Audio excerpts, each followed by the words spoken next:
The Writers Guild of America says yes to scripts penned by artificial intelligence, which is funny, guys, because I've been talking a lot lately about ChatGPT. I've been like referencing ChatGPT during the show and like asking it questions and stuff. It's a hilarious thing. This is like what's going to burst the academia bubble. It could be real. in a way. Like a lot of people were saying, like, how are they even going to be able to give tests anymore when kids are going to be able to Or we'll return to handwritten, but other than that, it's kind of over. And now it's over for Hollywood writers because they can easily be replaced. And they're working through they're trying to get out of a writer's strike right now, right? Like they keep threatening writer's strike in Hollywood. So it says the Writers Guild of America has given thumbs up to artificial intelligence penning scripts so long as the writers keep their credit and residuals. What kind of union is this? The Writers Guild, the one that's responsible for the 2007 writers' strike, What sad excuse for a union is this? Which gave us the fantastic masterpiece Transformers 2: Revenge of the Fallen, which no one likes but me.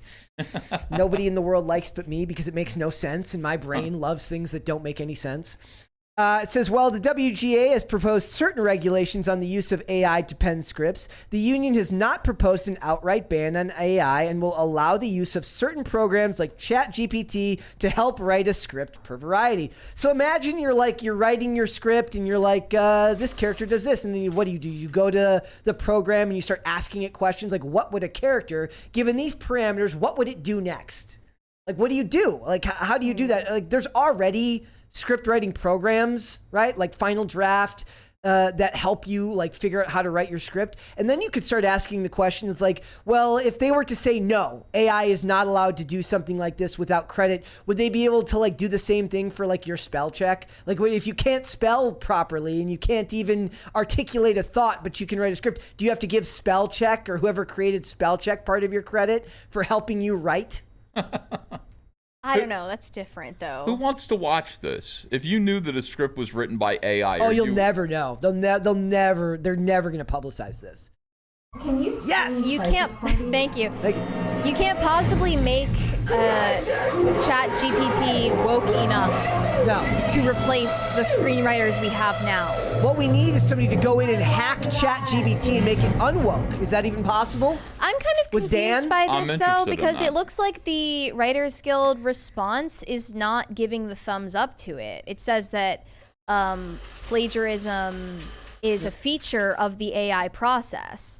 They said that the proposal to regulate the use of material produced using artificial intelligence or similar technologies ensures companies can't use AI to undermine writers' working standards, including compensation, residuals, separated rights, that's what they're credits. saying. The writers will still get the credit. They're allowed to use it. They're not going to have to share the credit with the AI program. Okay, why would you receive credit for that? Why? Well, you didn't do it. They're saying that the writers will still get the credit. Exactly. Why would the writer get credit for that? The Writers Guild of America is on the side of the writers, not on the side of the AI program. It would have to be whoever's lobbying on behalf of ChatGPT to argue the other point. My issue is why would you receive credit for feeding input into a machine? Well, the idea is that their hope is that it's the same thing as like bouncing ideas off another screenwriter, right? And everyone knows that there are absolutely unwritten versions of scripts, and a lot of writers do unwritten or like uncredited rewrites for movies that they get paid for, but they don't get credit for because of regulations within the industry. So the idea here is like you're just using ChatGPT is the same way to modify something that you already wrote. Yeah, to basically to get suggestions. I mean, they're just basically saying that you don't have to reveal that you're using it. It says in the same way that a studio may point to a Wikipedia article or other research material and ask the writer to refer to it, they can make the writer aware of AI-generated content. It said, but like all research material, it has no role in guild cover work nor in the chain of title in the intellectual property. So it's not going to get nobody's going to be paying ChatGPT for its contributions. Okay. It's scary. It's scary where we're going. This feels late to the game because I believe they probably already have used this for scripts that are being used right now. Yes, most likely, considering what's making it out there. I think Velma is entirely written by AI. It must be.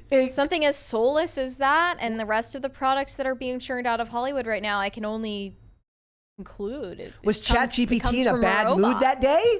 Like, I don't know about that. I believe that something that vindictive would have to be written by a person. Well, if you feed I don't hate believe- to a machine, it'll spit it back out at you. But then but that's not ChatGPT that's making it hateful. It's the hateful nature of the questions it's being asked and the Well, it's parameters like, it's being fed. Tay, right? When they introduced Tay on Twitter, and she immediately became like a Nazi. Yeah, I forgot like, about that. If people feed an AI machine hateful rhetoric, it will just spit it back out at you. But the jokes aren't really jokes. It's like it seems like it's AI. Fred sitting there being a white male who can't use silverware is almost a joke. Yeah. But not really a joke. Uncanny It's the uncanny valley of Yes, humor. Yeah, it's not quite hitting. You know, like you don't really know what the motive of the. That's just a lack of rewrites. That's a lack of editors. That's a lack of script editors saying like, this isn't funny. What the hell are you talking about? Because you can't criticize Mindy Kaling. You can't go and tell the South Asian woman your joke isn't funny because that's racist. So she doesn't have anyone to tell her no. The writers don't have anyone to tell them that this isn't funny, and nobody cares anyways because David Zaslav's going to end up canceling the rest of your crap anyways. Let's go, David but Zaslav. Like there's. Why did he approve it in the first place? It was approved. That was done before he took over. So was Batgirl, wasn't it? Yeah, but that was expensive as hell, and it was supposed to do like damage to the DCU brand. It was so bad.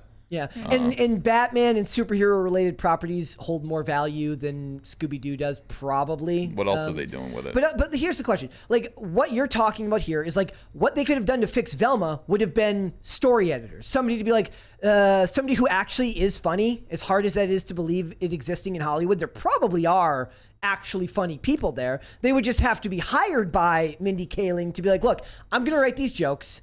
They might or might not be funny. I need you to be the one to tell me when it's funny. There's a lot of people who think that George Lucas, that the reason that the prequels went off the rails is because there was nobody there to tell him no, right? You need somebody there to tell you no. You need somebody there to be like, this isn't funny.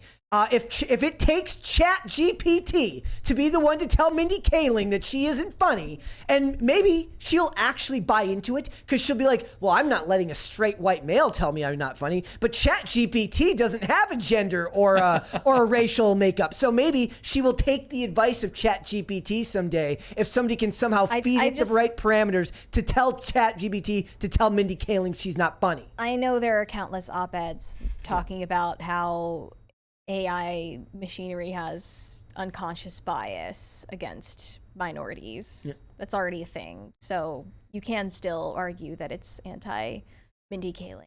Well, and all of this is anti-artist. I mean, in a lot of ways, right? Like the idea that you're going to start letting them write these scripts as if most of it, the stuff at the Hollywood level on the big screen doesn't feel formulaic enough. Like it's not going to somehow feel more formulaic once you start having bots writing 3/4 of the script and you're just changing the names and dates.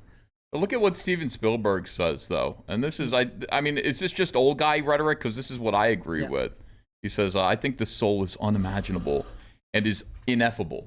I like the word ineffable. Yes. It's different than uneffable. Yes, they're not the same thing. Yeah, okay. He says, and it cannot be created by any algorithm. It's just something that exists in all of us. And to lose that because books and movies and music are being written by machines we created, that terrifies me. Make a movie about it. What do you know, old guy? You're on the way out.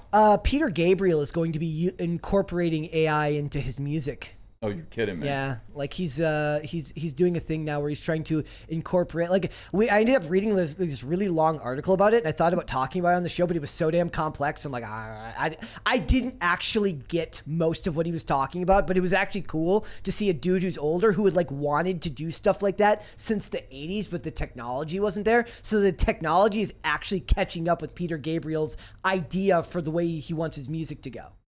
The technology has finally caught up to me, Peter Gabriel. Yeah, it's Steve Austin. What a jerk! How can you praise him for that? I've been wanting to do this for 40 years, but finally technology has caught up to my brain. Peter Gabriel. He's the technology wasn't there for whatever he wanted. It was something to do with like he wanted to like hook the musicians up to like their brain waves up to the instruments or something. Like it was crazy. It seemed like science fiction, but like I encourage somebody to go out and look for that article. It was really interesting. Like I said, it was Well, too. it's still It not a was too thing. It was too complicated to Yeah. like get into a topic about it. But it was interesting to think that like he's got the money and the resources to be like, this seems like it would be good. And I'm sure the people in the crowd will be like, this is nice. Like they're not gonna get it. It's kind of like when they talk about artists who make art for other artists and Yeah. artists who make like art for people to actually consume. Like that's a thing, right? Like there are people who make movies for movie makers and people who make movies for audiences. It sounds like he's making music for like tech nerds. But actually, great musicians and filmmakers are able to do things artfully and in a way that can be easily Yes. consumed as Phil a product. Collins has to drag him down to earth. Yes. Phil Collins, you have to grab Peter Gabriel by the balls if necessary and say, listen to me. Genesis wasn't just you, man. It was both of us. Like, we need Phil Collins now more than ever. He doesn't get to just bang the drum now that one time. That's like his job now. He plays In the Air Tonight, and he gets to like steal the glory from the drummer by doing the drum solo at the end, which just seems unfair to me. It is unfair. He gets to play the most iconic drum solo all by himself, and the drummer has to do all the rest of the work, the rest of the concert, but doesn't get the fun part. That's not good. Peter Gabriel's just like, I've been wanting to replace you with a robot our entire For career, years. Phil. Like, Please. Somebody can make a movie. Somebody will make a movie about that one day. Like that will be turned into like some type of like spec script about like a weird world where like two musicians are fighting and like generic musician A has been planning to get rid of generic musician B because of his ego. That is brilliant. We could do this. Let's do it. We could get an AI to write that. ChatGPT, get on it. So, like, one thing that would start to be interesting is like when we start seeing these scripts show up, Yeah. is like we should have like a game like, can you spot the AI generated script or not? Like if they had to be honest about it and they had to disclose whether they used ChatGPT or any of these open source AI programs, like, and then like somebody can start looking it up and start having trivia nights. Did anybody do any AI rewrites with this script? And then people have to start guessing based on the movies they've seen whether this is one that had that in it. Shazam 2, Velma, Could have been it. AI. I would like to hear Christopher Nolan's take on this. I'm sure he has I think you can always tell. I think Christopher Nolan would have a thoroughly British and pretentious take on this that I would love about how bad it is and how it's ruining art.